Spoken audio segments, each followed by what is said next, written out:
You're listening to That Home Loan Hub. I'm Zibuni Salimova, here to make home loans and property investing simple, smart, and stress-free. Let's get you closer to your property dreams. 80% of how we manage money is mindset. Only 20% is the actual numbers. That's the core idea behind today's guest work.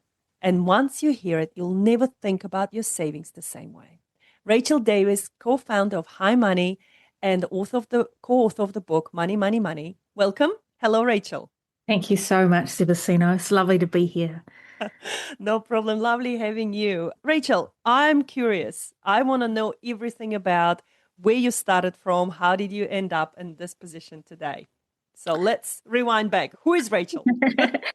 So I worked in the arts for a long time in the film business, and then I retrained as a therapist. And I'd come back from overseas. I'd been traveling through America, and I was living in California and then in Hawaii for a long time. And my mum was sick, and I came home to look after her. And I was 49, 48 or 49. I didn't even have a KiwiSaver, which is obviously shocking to me now. I'm 55, and I was working with Angela Meyer at her agency Double Denim, and we're working on a campaign for Super Super in Australia about superannuation. And she said, "Do you know that women are more likely, about a third more likely to retire into poverty than men?"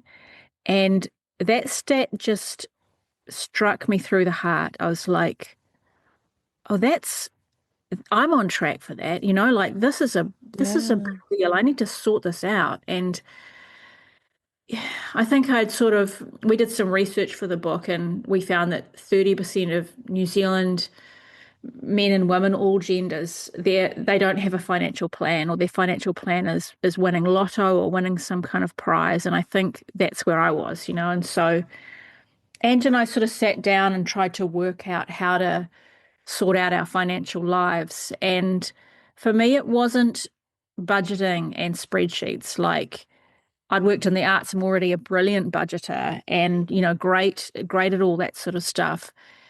And I sort of found that kind of school teachery kind of budgety thing. I didn't really like it very much. It didn't really work for me. And anyway, we're sort of a bit stuck there with those kind of tools. And I said to Ange one time, like, let's just do therapy on it, because I'm a therapist. And so in therapy, there's an exercise where you get a cushion or something and you talk to it as if it's whatever you're working on. It could be your mum, or it could be chocolate, or in this case, I said, let's talk to something as if it's money. I'll pretend to be money, Ange, and you talk to me as if I am. And so we had this conversation, and Ange talked to money, and it was absolutely mind blowing. And then we swapped. I was like, Ange, I got to do this myself. Like, you pretend to be money. And when I talked to Ange as if she was money, I realized that I would never treat a person the way I was treating money. Like, I was binging it. I'd come home. I felt like it was really hard going looking after my dying mother. And then I was just like, Yeah. treats, treats, treats, treats, treats. I get to have whatever I want because it's really hard. And so I was just blowing all this money. And then I felt shame about it. So I wouldn't look at my bank account, because if I don't look, then I won't have to stop doing it. And so I'd sort of, like, if money was a friend, I would like sort of use it, and then I'd ice it for ages. I'd ignore it. I was ghosting it. And then so I had this really crazy thing I was doing. And in this short conversation with Ange, pretend to be money, all of that sort of came to the surface. And I realized that I didn't want to do it anymore. Like, I wanted to treat money with a bit more respect, and I wanted money to show up for me and treat me with respect. Like, I wanted a more grown up relationship. And I was willing to forego treats for things that were really meaningful, like a really great emergency cushion, or a deposit for a house, or like the big stuff. I was ready for the big stuff. And all of that happened in 3 minutes with this one therapy exercise. And so we were like, this is where it's at. This is Yeah. interesting. It's psychology, it's how. And after that, we made a course called High Money. And I've talked to so many women about how they feel about money. And they're like, I love it and I hate it. I don't trust it, but I want it. Or, other people do that for me. My dad just does it. Or all these different, really complicated things that everyone's a bit different. But I don't think money's simple whether you've got lots of it or you Mm, want more of it. I think the only thing, that we always say at the beginning of our high money workers, you can't budget your way out of poverty. Like if you don't have enough money that you're not eating and you're not safe, then mindset doesn't make any difference. You just need resources and support. But if you've got a little bit of choice and a little bit of something to play with, then mindset is useful. Yeah. yeah, that's fascinating, Rachel, because I, unbeknown to me about your stuff and your courses and things like that, I was sitting here, a couple of years ago and I was looking at my whiteboard and I kept going, money therapy, money therapy. People need money therapy because I've realized that I was doing a lot of that with my clients, the Yeah. mindset, the therapy side of it, that it's Yeah. not just black and white. It's not, as you say, whether you have the money, whether you don't have the money, whether you've got the KiwiSaver or what's the balance of your KiwiSaver. Money Yeah. affects us all different. We all have a money story. Yeah. And behind that, we also have money personalities. Yeah. And And I some was belief. and Yeah. I was just sitting there one day and it was hitting me like there are money personalities. People need money therapy. Like, how can I make it happen? And it was just one of my thoughts that I sort of left it there. And I'm like, eventually I'll come back to it when Yeah. I have the time. Yeah. But it was always Yeah. brewing in the back of my mind. Yes. But when I Yes. came across you and your stuff, I was like, oh my God, there's actually a woman that's doing it. Yay. I was so excited because it's so, so needed. And as you Yeah. say, there's a lot of shame attached Yeah. to the money. We don't want to Yeah. face it. We don't want to feel Yeah. uncomfortable, and our Yeah. brain naturally will Yeah. shut down the pain points. Yeah, absolutely. We do sometimes in high money, the first exercises that women go into breakout rooms with each other, one, two people, and, you introduce yourself and you say, what's your relationship with money right now? What's your money story? And when the women come back from that 5 minute exercise, they've got like shining eyes and they're like, oh my God, I thought it was just me. I thought everyone had it sorted apart from me. And kind of little bubble of like silence, thinking that everybody else understands it and has got it together. And there's such a relief in just hearing other people's stories and being like, oh, okay. It's just a big, complicated, messy part of life, like every other part of life. And maybe I've got a little bit of it sorted and not some of that sorted. And that lady feels like this and that one feels like this. And there's just such a relief, I think, for people in that, and especially for women, that, or women are mostly the people I've been working with on this. Do you I guess think, that's another aspect of our, yeah, you yeah, go. do you think the problem is in today's society is the whole social media that people look at people's stories, Instagram, everyone looks so nicely Hmm. put together. Hmm. People don't really share the actual things that are going on Yeah. behind the scenes. And Yeah. then therefore it gives that false sense that everyone else got it together, but you don't.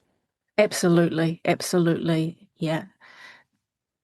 I think, because I'm old enough to be before social media, and I think it was there too, that sense of, your friends are fashionable and they're funny and they're perfect. And it feels like, I mean, maybe that is what it feels like to be a human being, that sense like everybody's got it sorted apart from me and I'm just trying to figure it out. But I think social media makes it a lot worse. And it's about presenting quite a perfect image, or nobody's really being honest or being vulnerable. It's sort of about selling things and selling your brand and being successful or looking successful. And all of that kind of, I think, makes people feel lonelier and more flawed than they are. We're all just bumbling along in our own ways, I would Yeah. guess. Yeah.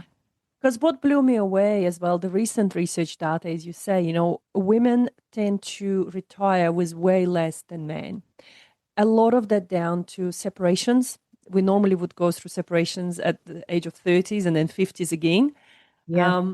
And then, we're usually the ones that stay home, look after the kids, or become the caregivers for our parents. We're the Hmm. sandwich caregivers. Hmm.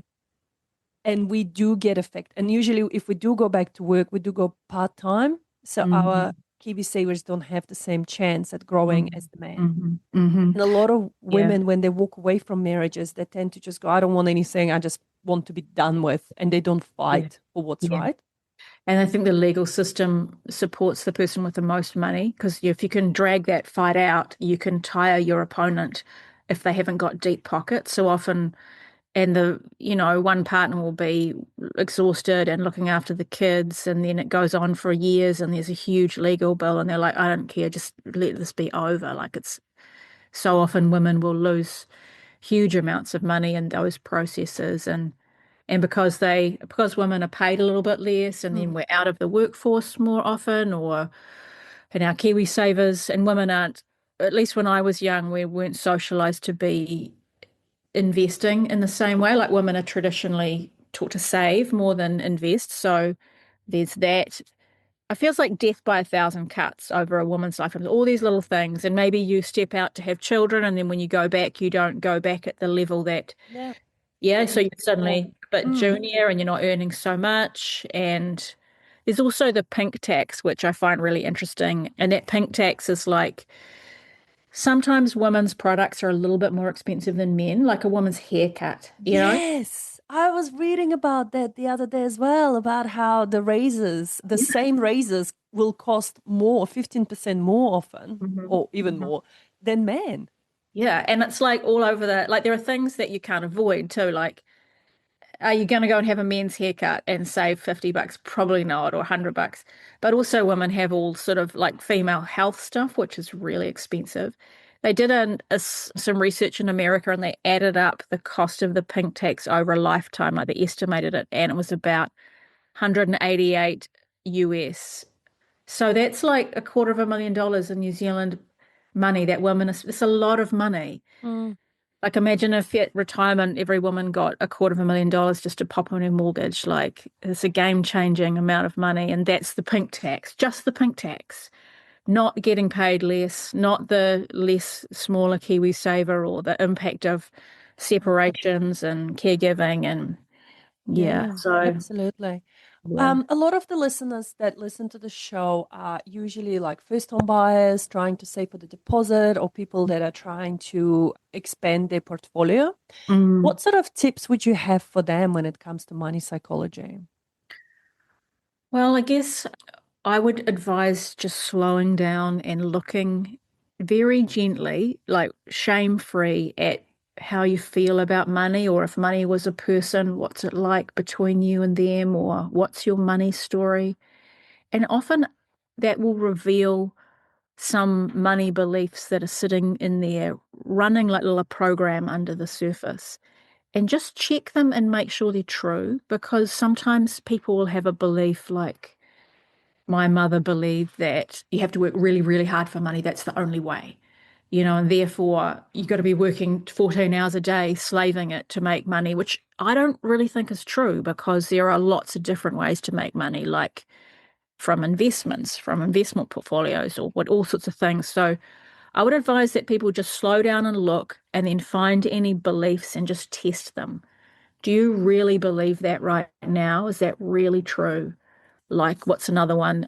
Once a woman said, I just realized I've always believed someone's going to come and save me, but Mm. no one's come. I'm 53. I'm just going to save myself. So ever since she watched that Disney princess movie or whatever, she's Yeah. thought, quietly just been waiting and not taking action. And so it's those beliefs that are out of date that can stop us from behaving or doing things in our best interest. They like kind of sabotage us, but we don't know.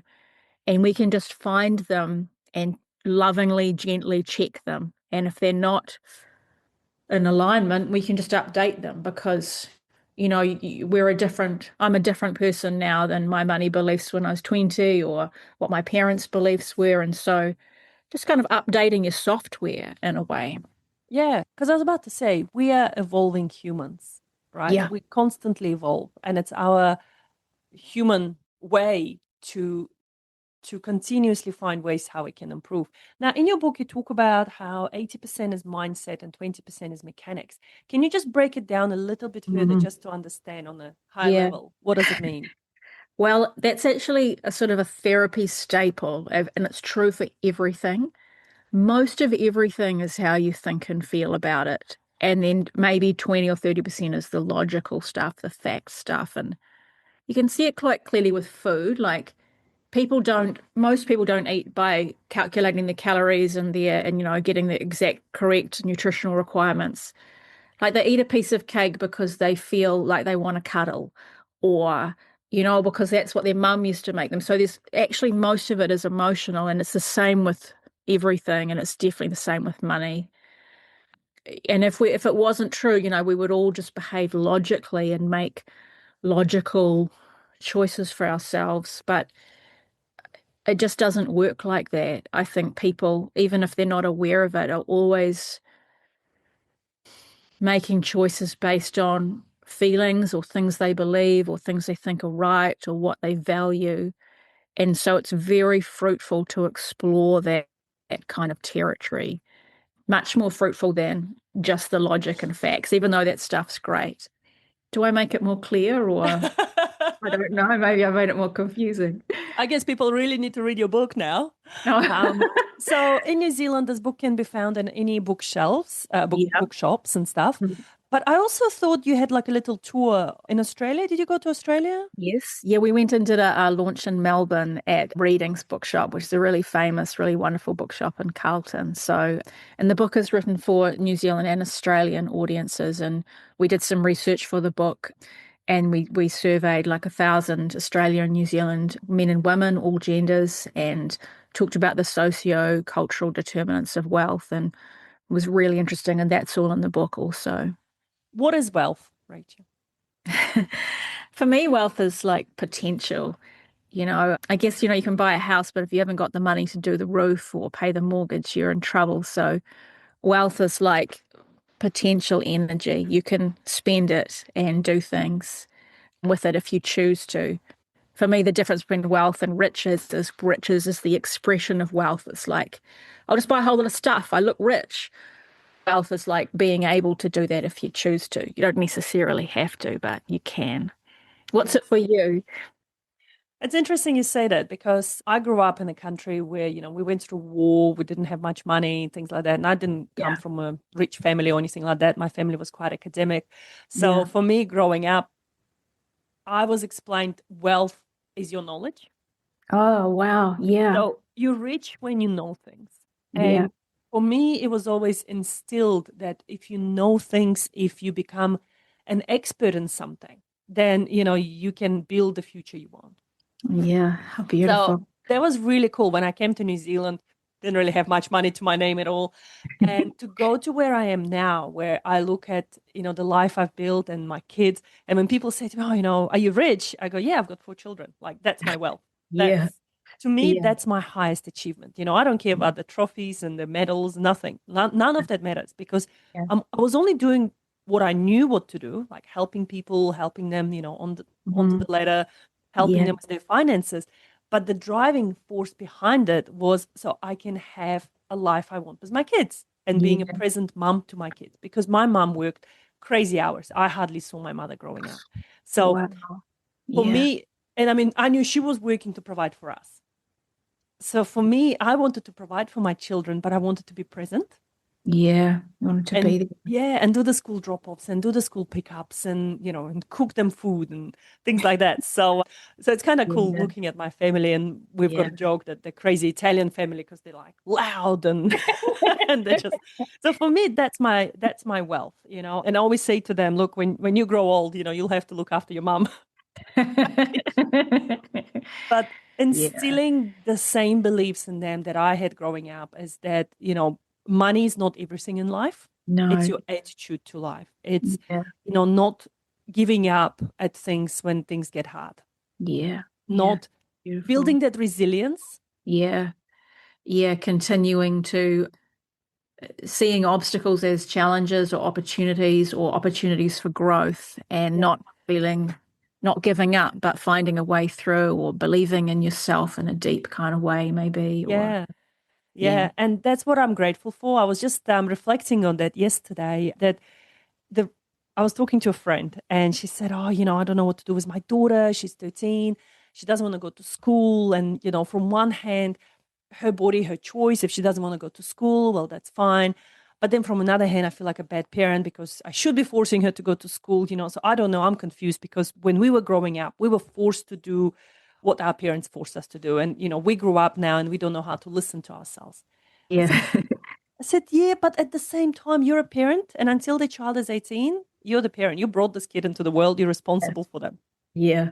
You got to Yeah. instill those things in them, and Yeah. they're not going to learn it. You're not there to be their friend, because that's what she's trying to do. She's trying to be a Yeah. friend for them. And I Yeah. felt really mean afterwards as I walked away. I was like, man, did I just give her a bit of a earful? But I Yeah. feel the same as my children. I feel like I'm not there to be their friend. I'm there to parent them into the world where they're ready, money wise, attitude wise, work ethics wise. Yeah. And that's what my grandmother instilled in me. Yeah. So beautiful. Because Yeah. yeah, like she taught me about, in a way, without realizing, I think she taught me about the money, because I remember sitting next to her or going to the shops and markets, and she would always haggle with people about the price. And I used to die with shame, because I was like, oh my God, how can you like haggle with someone about the price, this poor farmer? But apparently it was part of the game as well. Yeah. You got Yeah. to have those skills. And I Yeah. didn't realize it was actually, she was a great negotiator. And Yeah. and now I've realized sometimes I get this out of me when I'm negotiating deals with the banks, or how I can get better terms and conditions for my Yeah. clients. I've realized all the skills are coming out Yeah. from there, from that Yeah. belief that I had as a kid. Oh, you lucky thing getting taught how to negotiate with your grandma at the market. That sounds so good. I'd have loved to have learned that. Yeah. Yeah, I mean, at that time, it was the most embarrassing thing I could have experienced. But But you don't now it's so understand. useful. Yeah. Exactly. What I want to find out with you is, after you've like surveyed all these people and things, what's the most common money belief that you see people have that, you know, most of the Yeah. time? Well, everyone's different, but often there's something like money is bad is a quite a common sort of in some way, it's a bit gauche to talk about it, or there's something unfeminine about it, or there's something wrong with it. And, for me, really in the book, it teaches you how to explore and unpack a money belief. And my way of doing that is like, I think about if that's true. And say you had a painting, like a canvas and some paints, and you painted a picture. It might be a beautiful picture, it might be an awful picture. Whatever it is, it's not the paint's fault. It's the artist. And I think money is like the paint. You can do all these things with money. You can build a share portfolio, you can donate, you can look after your family, you can look after it. It's sort of not money that is to blame there.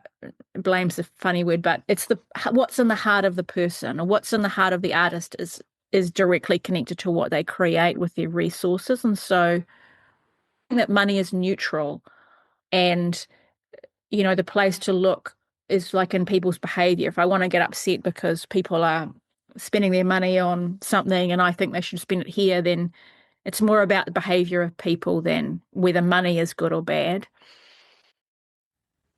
It's interesting you say that, because often, when people come to see me, they want to buy a house, and they worried that they're not good with money. And that's the word I usually hear. Yeah, Oh, I don't yeah, think I've been good with money. yeah, yeah.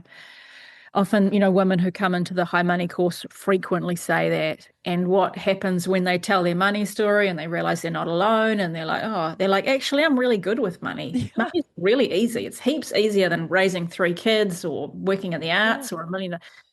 The thing that was in her way is usually a belief that it's a bit yucky to think about it or talk about it, or it's somebody else's job, or it's too hard, or they'll do it later, or so just clearing up this sort of beliefs or getting more clear about how a person feels about it often completely dissolves that belief. Of course, I'm good with money. Money's really simple. I do 1,000 harder things every day. Yeah, it's just investing and budgeting and, numbers. It's actually really simple and It's, I yeah, often compare this to driving in the fog. You'd be driving in the fog and you just don't know what's on the other side. And sometimes people, they get freaked out, they turn around, yeah, they don't want to continue to drive through the fog. And I yeah, find the same with money. Like, if you often, that money is like a fog over people's heads, yeah, and they feel a bit lost. But the yeah, moment you start clearing out through that fog and you keep driving through that pain, yeah, eventually you come out and it's all beautiful sunshine there. yeah, yeah. I think high money in the book is like some headlights for that fog. Like, let's just Yeah. look at the fog, because when you look at it, it's just a whole lot of stuff that dissolves, Yeah. like, yeah. I love that. I love that. So with your high money course, you still run those Yeah. courses for people? At the moment, it's an online course where you get a 30-day course. You get an email every day exploring one aspect of your money psychology. And sometimes through the year we do groups. So women come together in Zoom groups and we do the course together. And of course it's in the book as well, and money, money, money. And it's all sort of there, including like women's stories and different participants' experiences. So reading the book is almost like doing the course. Yeah. I love that. So they can either choose to do the course with you or they can buy the book and Mhm. go Yeah. through it. Um, Yeah. are there any platforms that you have where people can go and discuss the book or discuss their finding and Yeah. experiences? A lot of people have bought the book and formed a little, a WhatsApp group, or found a money buddy, a safe money buddy, or a few, and they've been doing the book together and, WhatsApping each other and meeting up. And, we really encourage that, because I think when women talk about money together, it's just really great. And then you've got safe people to talk about your mortgage with, or how you want to restructure this and that, and you sort of make a little safe sort of money group. So lots of people do that, and we highly recommend it because it just makes it more fun as well.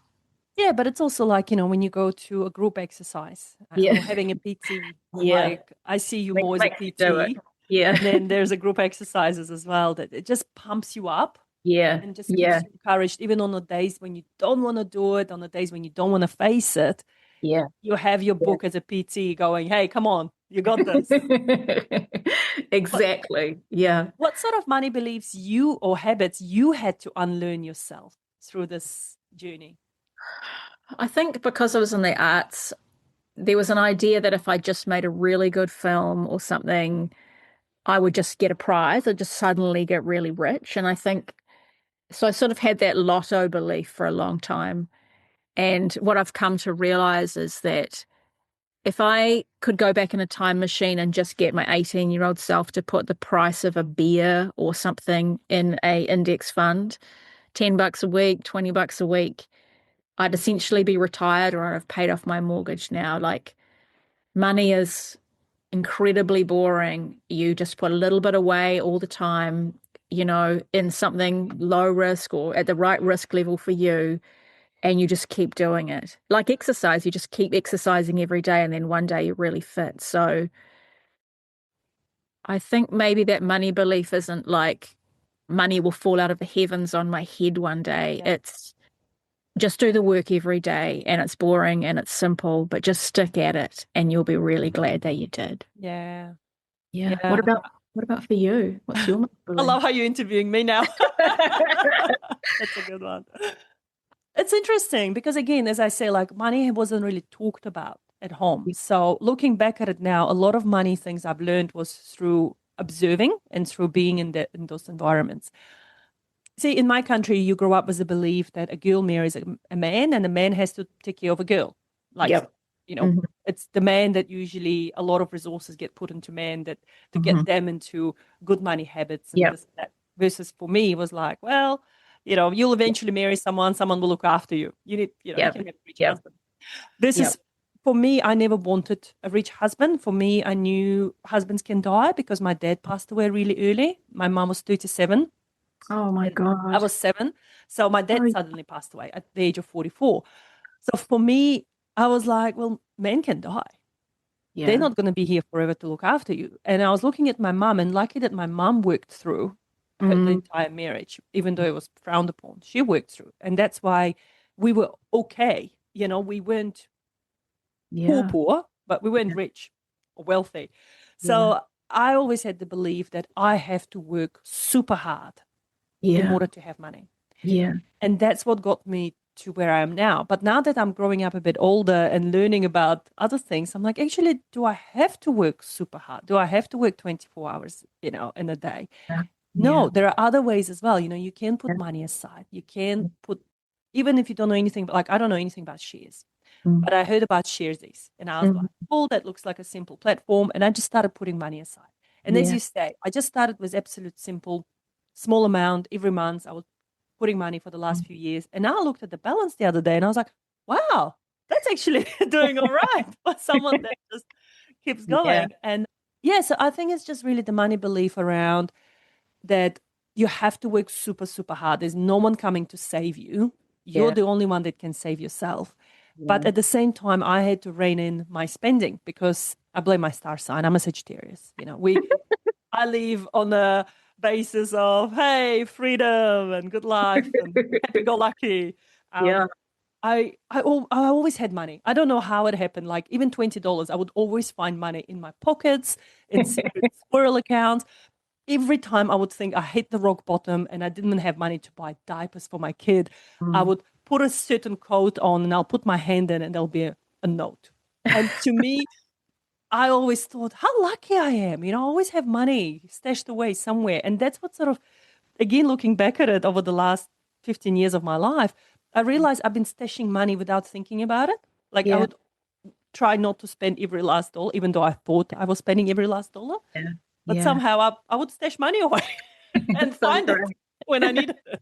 I Yeah. love it. In the book, there's a chapter on something called limits because everyone has a sort of an upper and lower money limit, like what's too little and what's too much or what's enough. And that bottom number is like what's your emergency cushion or what do you need to get down to before you really panic? And it sounds like you told yourself you were at zero, but actually you're secretly stashing a whole lot of stuff there, making a little emergency cushion for yourself. Yeah, unbeknown to me. And I mean, Yeah. the lesson for me was around when my husband and I separated 2 years ago. Oh, yeah. Him and I, we were building really good life together. We had properties, we had, good Mm, jobs. I had good business. So we were doing okay. On paper and outside, we were doing actually okay. And then what hit me was when we separated and suddenly I had all this debt just by myself. And that was freaky.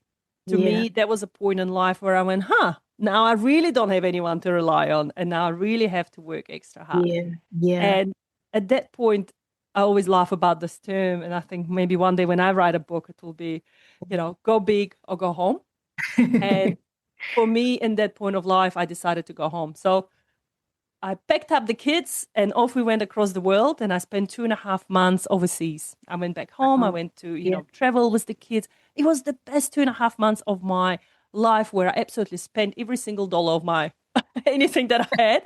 I absolutely spent it to Yeah, rebuild myself again yeah, yeah, because I felt like this is what I needed at that yeah, point of time for my yeah, therapy, for my yeah, children's therapy.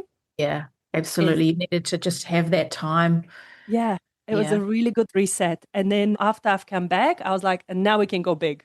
So, and that's when, the podcast was born. That's when my team Mm. grew. That's when I absolutely stretched myself to bigger limits. Every time I thought, oof, I think I hit my limit, somehow it stretches again. And it's still, Oh, as, yeah, as people talk about containers, like how big yeah, is your money container? yeah, And yeah.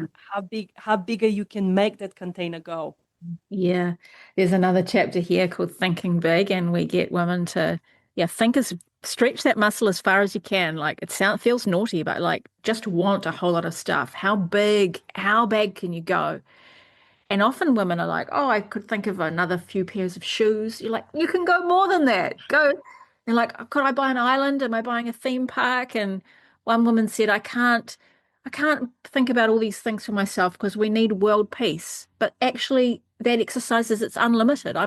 We can have world peace and a beach house but just to sort of notice the barriers that people put up in their minds about how big it's possible for them to go or what they can achieve. It's really interesting.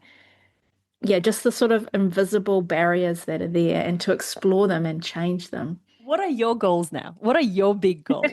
At least one. Give me one. Yeah. I guess I love this money psychology work and I'd love to do it around the world. I feel like we've started here in New Zealand and Australia, but it would be so exciting to do it internationally. So that's something I'd love. And, while we're running the book, I bought a second property, which was really exciting. That's awesome. So yeah, I think yeah, I'd like to really build myself some proper Yeah. security for my retirement. So just thinking about how to do that. And obviously, things changing in the world a lot at the moment, and there's a lot of sort of ups and downs. So trying to be clear-eyed and grounded, and also, like you were saying, grounded in what really matters, like relationships, health, all those things that are Mm, non-material, as well as thinking about my financial well-being. yeah, because that's what they say, right? Like you could have all the money in the world, but if you don't have your health or if your relationships are ruined with the people Yeah. you love, what's the Yeah. point to that money? Yeah, that's right. Yeah, it's a chapter in the book too of like really getting clear about what really matters to you, because money's just a way to have more of that, to grow Mm, your relationships or to have more beauty or more space or learn more. And we often work with women with high net worth as well, because I notice that it doesn't really matter whether women have a lot of money or not very much. There's still a lot of stress around it. But yeah, I think that the wealth thing is like, what's enough and what really matters to me? Where do I want my money going in service of? And what are the things that really nourish and support me in my life? And yeah, what do I want to grow? So those questions are so important, wherever one is on the numbers and the bank balance. Yeah. yeah.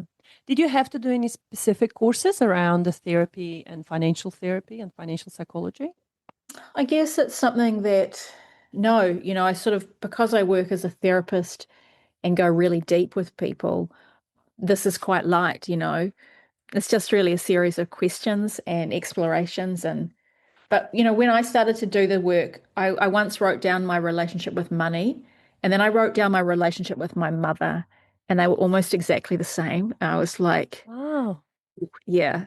So that's sort of the book doesn't go as deep as that. But if we were to go really deeply into therapy, then you might start to look at some of that really early stuff around attachment and those really primary relationships, and how, because I think money is security, and parents or mothers are often security. Yeah. Yeah. So this can be some really interesting parallels if when you go really deep down into the therapeutic world. Yeah. Where can people find help for that?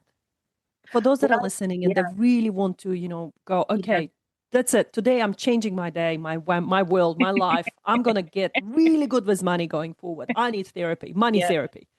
I mean, I would personally first read this book, because we've poured every possible amazing therapeutic thing in there, and it will give you a really good start. And then I think if you want to go deeper, lots of women said in our course, they're like, I can't believe I've been in therapy talking about my boyfriend all these years. I wish I was talking about money. You can go to any therapist you like and ask to work on your relationship with money or security, and you'll probably unlock a lot and find a huge amount of, yeah, things that are really interesting, and free up a lot of that energy. So, and of course, I'm a therapist. I do work like that with my clients often. So you could come and see me if you wanted to as well. What's Angela's background? How come you guys two ended Um, up together? Angela is really incredible at gender equity. So her thing is feminism and really getting clear about the inequity and the structures that support that favor male well-being, really. So, why are women retiring with 25% less than their KiwiSaver? They're not working less. They're not, like, they're exactly equal, but it's the whole system. And Anne just finds that fascinating. And she's recently done a podcast about the pay equity stuff that happened in Parliament. And she's sort of been a champion of, yeah, of gender equity maybe for 20 or 30 years. So that's how we sort of combined. And she works in finance. And so she sort of brings a bit more of that practical kind of, there's a whole lot of practical tools here in the book as well. And the fourth part of the book is we wanted to talk about money in couples. Like you said, so many people lose wealth when they separate, and they don't Yeah. really always know the rules. And if you did know the rules when you were starting out, you might protect your inheritance and not put it into the mortgage or all that sort of stuff. So we've got a couple of lawyers have sort of weighed in and things that they wish people knew before they went through those processes. So there's a whole lot on the book about that. And there's also wealth transfer, which can also be really fraught. So yeah, Ange and I sort of collaborated on that sort of more practical stuff too.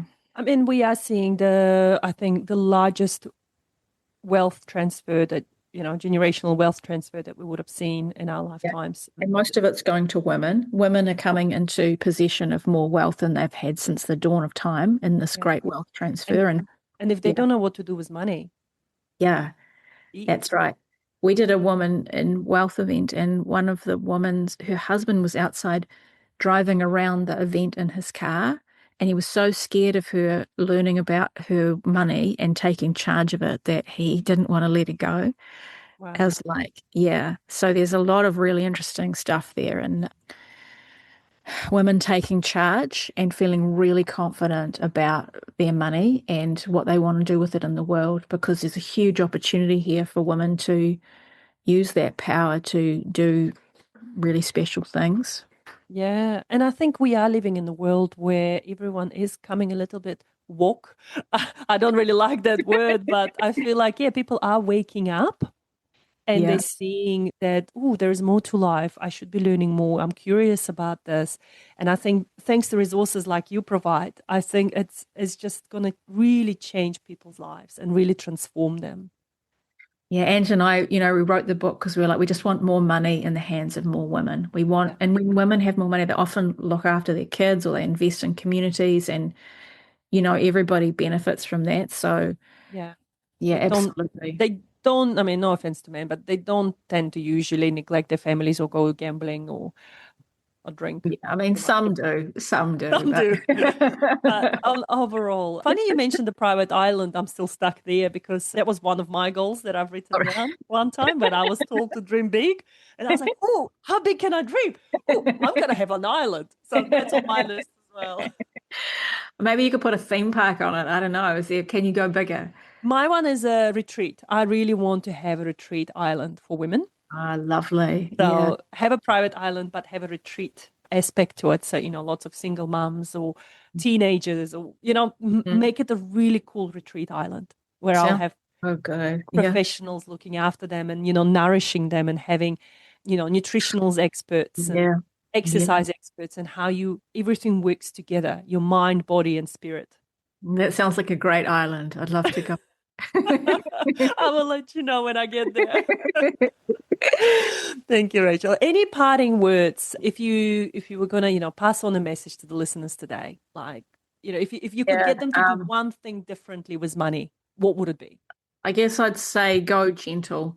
There's so much shame around money. Like, please be really gentle with yourself and just be curious and just have a little gentle look. There's nothing wrong with you. It's not too late. You just please gently begin looking at how you feel about money or what you tell yourself about money. And yeah, no harshness, no shame, just gentle, gentle, gentle. I love that. It's like you almost just cuddled everyone now. Yeah, just a little cuddle. Because we've all been beat, we all got told off so much. I've been told off about money a million thousand times. So Yeah. got to turn that around. That's no more. I love that. I really, really love that. I employ people to do the admin work for me because I hate looking through, paperwork, statements, bank statements, etc. So when I Yeah. deal with my clients, I say, look, you don't need to feel, because a lot of them come in and they feel shame that, oh, I don't want you to look through my statements because you'll find blah, blah, blah. And I said, don't worry about it. I don't even look at it. My staff are trained like me with my eye, what are Yeah. we looking for? But I personally won't look unless I really have to. I personally won't look at it because I'm not looking at it to shame you. I'm looking at it to see how I can help you with that. Yeah. And you can just see people's guards drop and they just, Yeah. Yeah. finally, someone's not going to be judging me. Yeah. I think that's so important. It's so important. Yeah. I wish that in our research, it was like, I think 45% of people or women said that their financial institutions didn't understand them. And I wish banks knew that, because often there's a sort of slightly shamey, like the avocado toast latte kind of Yeah. ideas of like, well, there's something a bit bad about how you spend your money. And I think it's a really big mistake, because when people talk to me like that, I just close down and I just don't Yeah. want to engage. Of Yeah. course. Of course. I usually make a joke about what are you willing to sacrifice? You Yeah. know? I Yeah. mean, you can't, you can have it all at some point, But right now, as you're just starting out, you can't have it all. Yeah. So you got to Yeah. be willing to sacrifice something in order to get Yeah. something.